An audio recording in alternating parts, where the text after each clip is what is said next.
do next? So we go check out the training room? Let's check out our training room. Okay.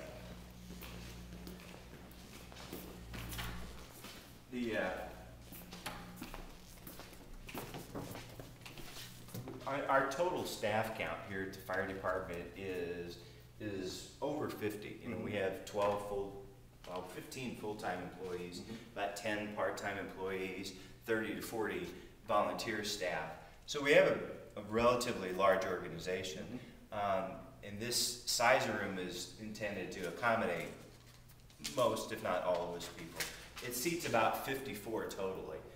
We don't have it set up right now to seat that many, but we have more tables and chairs, and when you push it all together, you can seat up to about 54. But the neat thing about this room is really the technology. We have smart boards, we have document cameras and the like that allow us to teach in a modern way. You know, we do trainings weekly, and this gives us a facility to be able to do that. It also gives us the ability to add in the future, add to that system, and for instance, be able to do remote classes.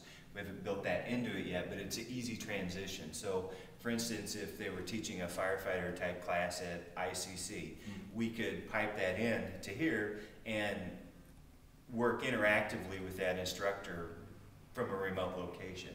That keeps our staff here in town. So if there is an emergency that comes up, we don't have all our staff in Peoria, they're here and can leave the class to go to it. So there is some sense to that. We don't have all the systems up and running yet. We would need to change over to fiber to be able to support that type of operation, but we think that's in our future. Yeah.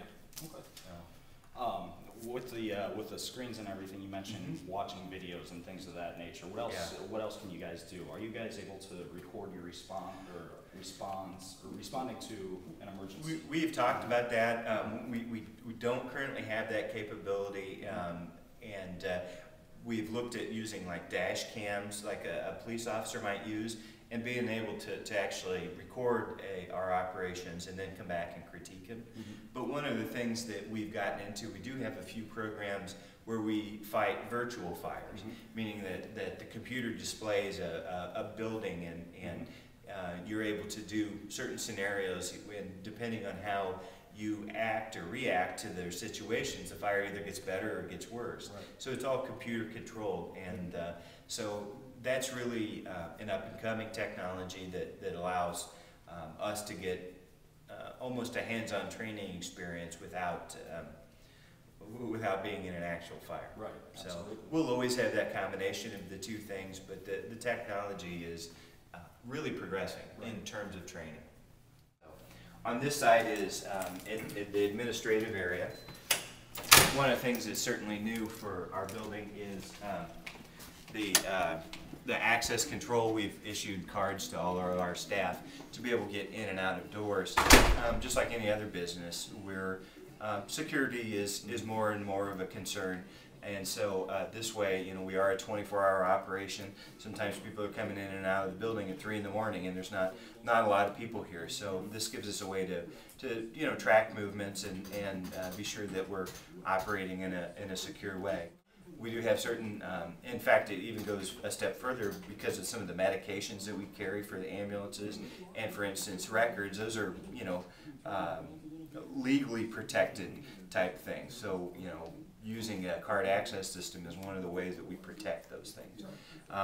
This is the reception areas. We designed it to be a very efficient operation.